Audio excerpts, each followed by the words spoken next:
तो चलिए सीधे रुक करते हैं राजधानी लखनऊ का। मुख्यमंत्री योगी आदित्यनाथ इस बीच क्या कुछ कह रहे हैं। मंत्रिमंडल के मेरे वरिष्ठ सहयोगी उप मुख्यमंत्री श्री केशव प्रसाद मौर्य जी, उप मुख्यमंत्री श्री ब्रजेश पाठक जी, प्रदेश संगठन के महामंत्री सम्मानीय धर्मपाल जी,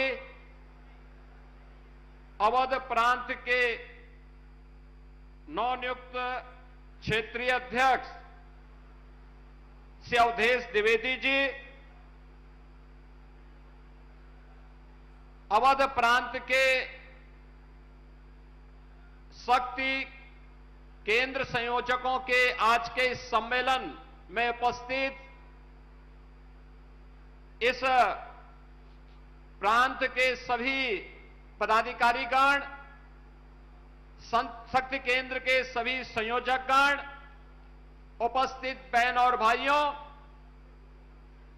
उत्तर प्रदेश के इस प्रथम शक्ति केंद्र संयोजकों के सम्मेलन में मैं भारतीय जनता पार्टी के राष्ट्रीय अध्यक्ष माननीय नितिन नवीन जी का, राष्ट्रीय संगठन महामंत्री माननीय बीएल संतोष जी का आप सबकी ओर से हृदय से स्वागत करता हूं, अभिनंदन करता हूं। आप में से हर कार्यकर्ता इस बात को जानता है कि 25 दिसंबर भारत के पूर्व प्रधानमंत्री श्रद्धेय अटल बिहारी वाजपेयी जी की जन्म शताब्दी वर्ष के अवसर पर देश के यशस्वी प्रधानमंत्री आदरणीय श्री नरेंद्र मोदी जी ने इस राष्ट्र प्रेरणा स्थल को राष्ट्र को समर्पित किया था। ये राष्ट्र प्रेरणा स्थल वही स्थल है जहां पर भारत को भारत की आत्मा से परिचित कराने वाले स्वतंत्र भारत के 3 महान विभूतियों की जीवन दर्शन पर आधारित उनकी 65 फुट ऊंची प्रतिमाओं के साथ साथ निरंतर प्रेरणा प्रदान करने वाले इस म्यूजियम के माध्यम से देश को और वर्तमान पीढ़ी को एक नई प्रेरणा प्रदान हो रही है। बहन और भाइयों, डॉक्टर श्यामा प्रसाद मुखर्जी भारत की आजादी के आंदोलन के दौरान एक ऐसा नाम जिन्होंने अंग्रेजों की कुटिलता के खिलाफ बंगाल के विभाजन का विरोध करते हुए उस आंदोलन का हिस्सा बनते हुए पूरे बंगाल को पाकिस्तान में देने की साजिश को विफल करने का कार्य किया था। आज का जो बंगाल है, वेस्ट बंगाल है, अगर यह आज भारत के अंदर है और वहां हिंदू सुरक्षित है, इसका श्रेय जाता है डॉक्टर श्यामा प्रसाद मुखर्जी को। आज कश्मीर भारत के अंदर जिस रूप में है, कश्मीर में धारा 370 समाप्त हुई है, श्रद्धेय प्रधानमंत्री श्री नरेंद्र मोदी जी के कारण, माननीय गृह मंत्री श्री अमित शाह जी के कारण, लेकिन प्रेरणा पुंज हैं डॉक्टर श्यामा प्रसाद मुखर्जी जी। उन्होंने 1953 में कश्मीर के लिए धारा 370 समाप्त करने के लिए अपने आप को बलिदान किया था। एक देश में 2 प्रधान, 2 विधान, 2 निशान नहीं चलेंगे का नारा देते हुए उन्होंने परमिट सिस्टम का विरोध किया था और कहा जम्मू कश्मीर भी भारत का हिस्सा है और इस पर शेष भारत का कानून बराबर लागू होना चाहिए। वह सपना साकार हुआ है जब प्रधानमंत्री मोदी जी ने कश्मीर में धारा 370 समाप्त करके श्रद्धेय डॉक्टर श्यामा प्रसाद मुखर्जी के सपने को साकार किया। याद करें, भारतीय जनता पार्टी का कार्यकर्ता हो या भारतीय जनसंघ का कार्यकर्ता, सदैव एक ही नारा हमेशा लगाता था, जहां हुए शहीद मुखर्जी वह कश्मीर हमारा है। ये नारा केवल नारा नहीं था, ये भारतीय जनता पार्टी की वैचारिक प्रतिबद्धता का प्रतीक था। और उस सपने को साकार किया है प्रधानमंत्री मोदी जी के नेतृत्व में भारतीय जनता पार्टी की सरकार ने। कार्यकर्ता बहनों और भाइयों, आज आप देश के अंदर देखते होंगे गरीब कल्याणकारी योजनाएं जो भी बन रही हैं, प्रधानमंत्री मोदी जी के नेतृत्व में पिछले 12 वर्षों के अंदर जितनी भी वेलफेयर की स्कीम चली है, चाहे वह प्रधानमंत्री गरीब कल्याण अन्न योजना हो, प्रधानमंत्री उज्ज्वला योजना हो, प्रधानमंत्री स्वास्थ्य बीमा की आयुष्मान भारत की योजना हो, प्रधानमंत्री आवास योजना हो, स्वच्छ भारत मिशन हो, जीवन ज्योति बीमा योजना हो, जीवन सुरक्षा बीमा की योजना हो, यह देश के बिना भेदभाव के अंतिम पायदान पर बैठे हुए गरीब के लिए समर्पित है। यह अंत्योदय की प्रेरणा हमें प्राप्त होती है पंडित दीनदयाल उपाध्याय जी से, और पंडित दीनदयाल उपाध्याय के उस सपने को साकार किया है प्रधानमंत्री मोदी जी की गरीब कल्याणकारी योजनाओं के माध्यम से। और उन गरीब कल्याणकारी योजनाओं के माध्यम से आज भारत के अंदर बिना भेदभाव के शासन की योजना का लाभ अंतिम पायदान पर गया है, तो उसका प्रेरणा स्रोत है पंडित दीनदयाल उपाध्याय। सुशासन कैसे होना चाहिए, भ्रष्टाचार के खिलाफ कैसे टेक्नोलॉजी का उपयोग करते हुए हम कार्यक्रम को आगे बढ़ा सकें, पहला सूत्र है शासन की स्थिरता। राजनीतिक स्थिरता के बगैर शासन स्थिर नहीं हो सकता। भारत के अंदर राजनीतिक व्यवस्था को, राजनीतिक स्थिरता को समाप्त करके शासन में स्थिरता आए, इसके प्रेरणा है सर्वदेव अटल बिहारी वाजपेयी जी। याद करिए 1990 के दशक के उस दौर को, लगातार सरकारें बनती थी, बिगड़ती थी, आती थी, जाती थी, खरीद फरोख्त होती थी। 1996 का अटल जी का वक्तव्य सुनिए, जब उन्होंने 13 दिन की सरकार को गंवाई थी, उन्होंने कहा कि नहीं, हम इसको नहीं प्रेरित करेंगे, इसको नहीं आगे बढ़ाएंगे। और उस समय सर्वदेव अटल बिहारी वाजपेयी जी ने कहा चुनाव का मुकाबला करेंगे। 98 से लेकर के 2004 तक देश के अंदर एक स्थिर सरकार देकर के, राजनीतिक स्थिरता के दौर को भारत के अंदर ला करके फिर सुशासन का एक मॉडल उन्होंने दिया। सुशासन का वो मॉडल जो डॉक्टर श्यामा प्रसाद मुखर्जी और पंडित दीनदयाल उपाध्याय जी की प्रेरणा से आगे बढ़ा था, आज वह देश के अंदर प्रधानमंत्री मोदी जी के नेतृत्व में एक साथ, चाहे वह डॉक्टर श्यामा प्रसाद मुखर्जी का भारत की एकता का संदेश हो, चाहे वह पंडित दीनदयाल उपाध्याय जी का अंत्योदय की प्रेरणा हो, चाहे वह सर्वदेव अटल बिहारी वाजपेयी जी के सुशासन का मॉडल हो, या अगर किसी ने किया है तो आज देश के यशस्वी प्रधानमंत्री श्री नरेंद्र मोदी जी के नेतृत्व में हमने नए भारत के अंदर देखा है। हमारी पीढ़ी सौभाग्यशाली है कि हमने मोदी जी के भारत की सुरक्षा के मॉडल को, वैश्विक मंच पर भारत की बढ़ी हुई प्रतिष्ठा के इस मॉडल को, भारत की सुरक्षा के मॉडल को, विकसित भारत की संकल्पना के साकार होते हुए मॉडल को आज हम देख रहे हैं, उसको आत्मसात कर रहे हैं। और विरासत और विकास का मॉडल कैसे हो सकता है, इसका केंद्र बिंदु बनाया है प्रधानमंत्री जी ने भारत के हृदय स्थल के रूप में जाने जाने वाले उत्तर प्रदेश को। पिछले 9 वर्ष के अंदर उत्तर प्रदेश के अंदर डबल इंजन की सरकार ने प्रधानमंत्री मोदी जी के उस मॉडल को यहां अक्षरशः उतारने का काम किया है। कोई सोचता था आज से 9 वर्ष पहले काशी में काशी विश्वनाथ हम इतना भव्य बन जाएगा? कोई सोचता था अयोध्या में श्री राम जन्मभूमि और अयोध्या नगरी इतनी सुंदर हो जाएगी कि त्रेता युग का स्मरण कराएगी। कोई सोचता था मां विंध्यवासिनी का धाम इतना सुंदर बन जाएगा। कोई सोचता था उत्तर प्रदेश में भव्य और दिव्य कुंभ वैसे होगा। कोई सोचता था नैमिषारण्य की सुंदरता ऐसे होगी। कोई सोचता था कि वृंदावन और मथुरा में भी द्वापर युग का स्मरण होता हुआ दिखाई देगा। कोई सोचता था सुखतीर्थ फिर से त्रेता युग का स्मरण कर द्वापर युग का स्मरण कराएगा। आज ये सब डबल इंजन की भारतीय जनता पार्टी की सरकार करा रही है।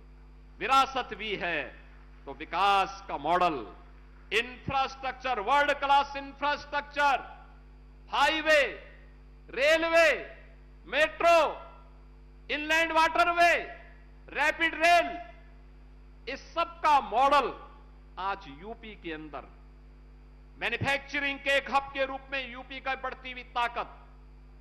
हमारे पास अगर हम ड्रोन बना रहे हैं तो हम ब्रह्मोस मिसाइल भी बना रहे हैं। यही अंतर है। 2017 के पहले पिछली सरकारें माफिया पालती थी, हर जिले में अपने गुर्गों से कट्टा और बम बनवाते थे लूटपाट करने के लिए। और आज हम देश की सुरक्षा के लिए ब्रह्मोस मिसाइल बना रहे हैं लखनऊ में। हमारे लिए राष्ट्र सुरक्षा महत्वपूर्ण थी, उनके लिए अपना लूट तंत्र मजबूत करना महत्वपूर्ण था और उसके लिए वे लोग लगे रहे। ये वे लोग हैं जिनकी अपनी कोई विचारधारा नहीं। भारत का विरोध करना, भाजपा का विरोध करते करते कब वे भारत का विरोध करेंगे कोई पता नहीं। उनके दैनिक दिनचर्या का हिस्सा है। वे निरंतर इसके साथ लगे रहते हैं। वे लगातार इन कर्मों के साथ जुड़े हुए हैं। उनकी आस्था तब आहत नहीं होती है जब बाबरी ढांचे का समर्थन वे लोग करते हैं, तब भारत की आस्था की चिंता उनको नहीं होती है। जब वह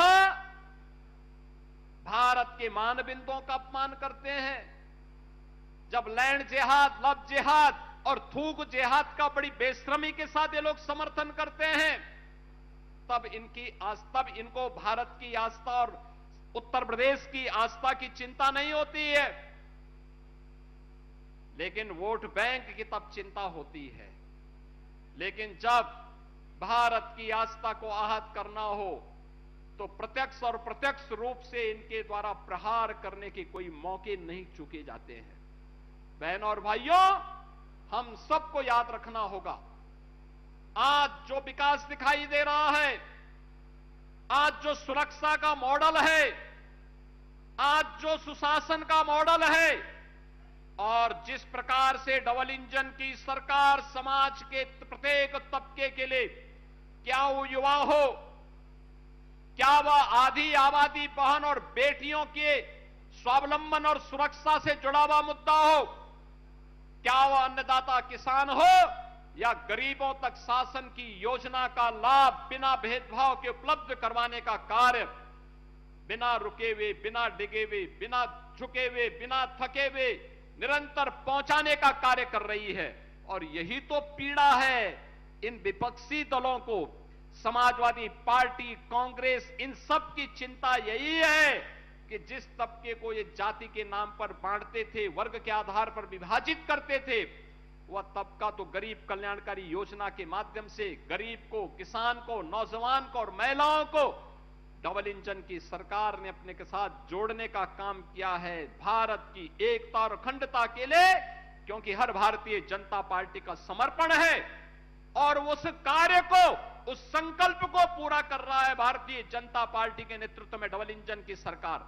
और इसलिए वे विभाजन की अपनी सारी की सारी मेहनत का कहीं ना कहीं ठीकरा अब फोड़ करके भारत की आस्था पर प्रहार करने का कार्य कर रहे हैं। और इसीलिए मैं आप सबका आह्वान करूंगा, यह समय है हमारे लिए जब हम इन सब के प्रति जागरूक हों।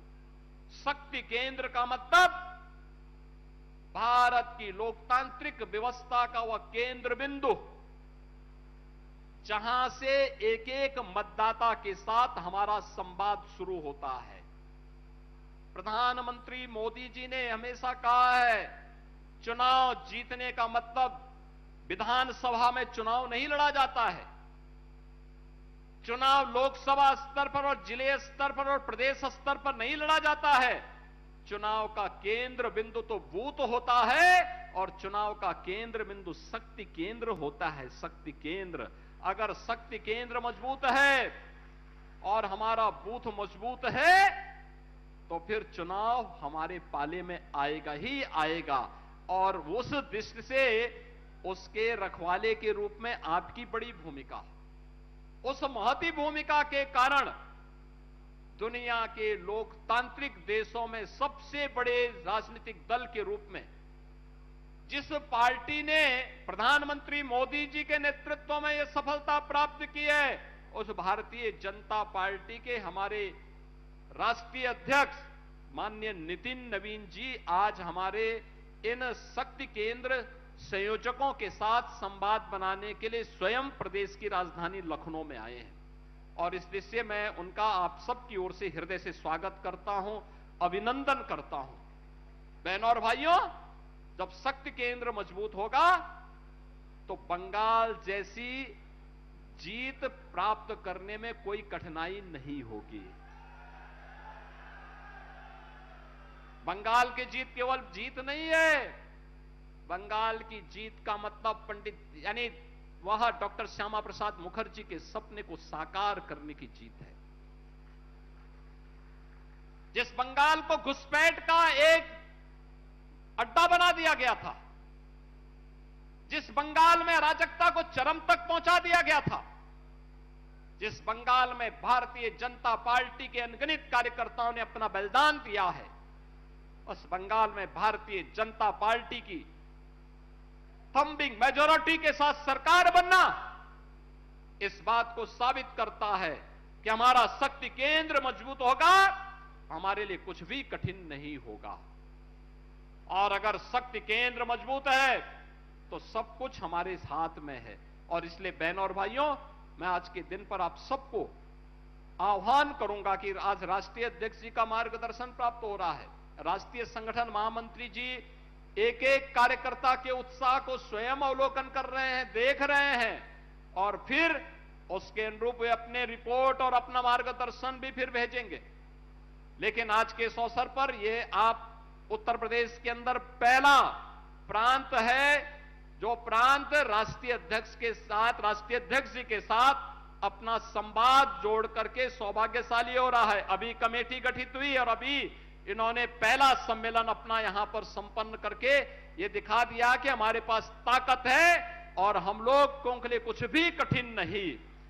मैं आज के इस अवसर पर आप सबको इस बात के लिए आश्वस्त करता हूं, अपने शक्ति केंद्र का जो कार्य योजना यहां पर अभी प्रदेश अध्यक्ष जी ने आपको दी है, हर माह अंतिम रविवार के दिन मन के बात के साथ उस हर बूथ और हर शक्ति केंद्र के कार्यकर्ताओं को एकजुट होकर के मन की बात को सुनना और प्रधानमंत्री जी किन किन बिंदुओं की ओर चर्चा कर रहे हैं उनको नोट करना, जो आपके प्रदेश से संबंधित हैं उनके बारे में चर्चा करना, और फिर अगर आपके यहां कोई उतारने की कोई ऐसी कार्य है, करणीय कार्य को नोट करते हुए उसको लागू करने का कार्य अगर कर सकेंगे तो आने वाले समय में लंबे समय तक हम न केवल भारतीय जनता पार्टी के लिए अपितु भारतीय जनता पार्टी के साथ ही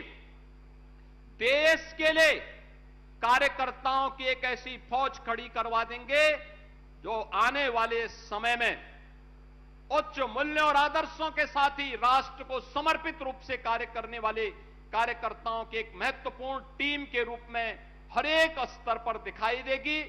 इस विश्वास के साथ आज जब आप यहां पर आए हैं, हम जानते हैं भीषण गर्मी है, इस भीषण गर्मी में राष्ट्रीय अध्यक्ष जी लगातार कार्यक्रम कर रहे हैं, लगातार उनके दौरे चल रहे हैं, अलग अलग राज्यों में भी चल रहे हैं, और कल से ही कल ठीक 11 बजे वे लखनऊ में एयरपोर्ट पर उतरे और 11 बजे से लगातार उनका कार्यक्रम, देर रात्रि तक 12 बजे तक उनका कार्यक्रम कार्यकर्ताओं से मिलन का चलता रहा।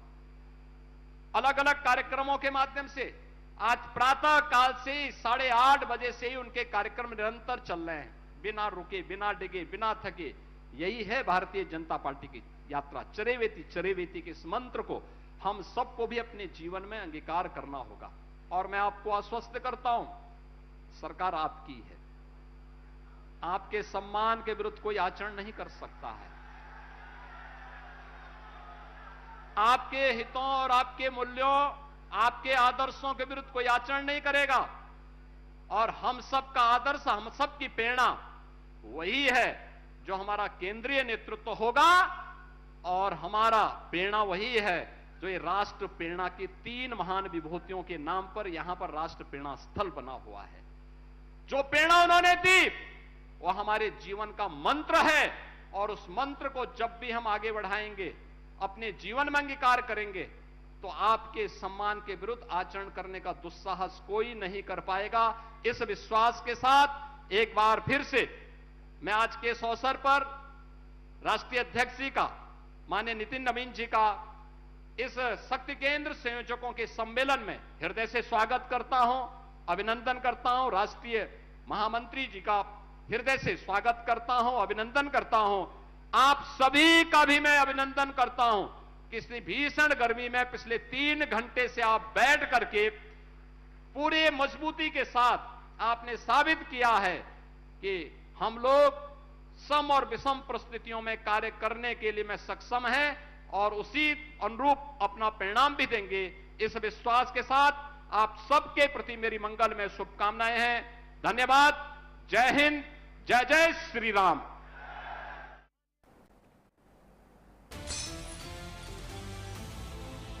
तो ये बड़ी अपडेट राजधानी लखनऊ से सीएम योगी आदित्यनाथ का बयान।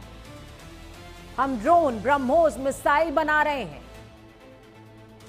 पिछली सरकार में यूपी में कट्टे बना करते थे, लेकिन अब मिसाइल बनती है। बीजेपी के साथ देश का विरोध करने लगे। ये लोग लव थूक जिहाद का बेशर्मी से समर्थन करते हैं, लेकिन चुनाव का केंद्र बूथ होता है। तो देखिए, सीएम योगी आदित्यनाथ के संबोधन को सुन रहे थे आप। उन्होंने साफ तौर पर विपक्षियों पर निशाना भी साधा है, और साथ ही साथ अपनी सरकार की उपलब्धियां भी गिनाई हैं।